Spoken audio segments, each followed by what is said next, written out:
আসসালামু আলাইকুম। আজকে রোদের একটা যেই পরিস্থিতি, যেই রকম রোদ পড়ছে, আমরা দেখব এখানে ব্রিজের উপরে এই রোদের ভিতরে ডিম ভাজা খাওয়া যায় কিনা। আসেন দেখেন, যে একটা রোদ পড়ছে।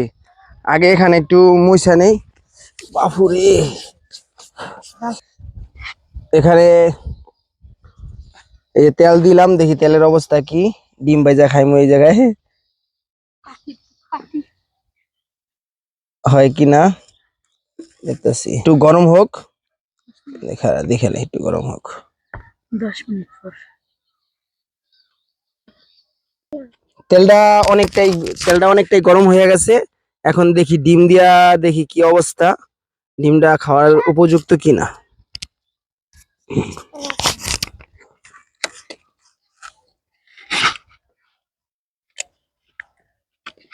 এই ডিমটা পড়ে যেতেছে। এদিকে একটু ঢালু দেখা, প্রায় হয়ে যাবো গা ভাই। দেখেন, হইব ডিমটা।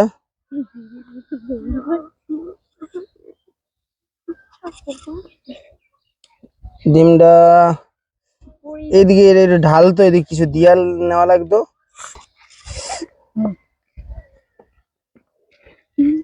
বলকাইতেছে হয়ে যাবো গা। যেই রোদ, এটার ভিতরে হইবই, সমস্যা নাই কা। আমাকে একটু হয়তো দেরি লাগবে, কিন্তু হয়ে যাবো। কিন্তু এটা পড়ে যেতেছে, এই লইলো সমস্যা। দেখি,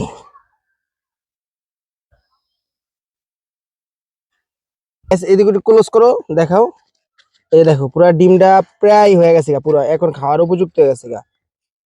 এখন এখন ইচ্ছা করলে আমরা খাইতে পারবো ডিমটা, পুরাই একবার হয়ে গেছে গা। এলা বুঝেন কি রোদের তাপমাত্রাটা। ডিম তো ভাজা বিষয় না, এটা হলো বিষয়টা হইলো আমরা এখানে কি গরম পড়ছে, ডিম ভাজা খাওয়ার মতো। এই বিষয়টা আপনাদের দেখাইলাম।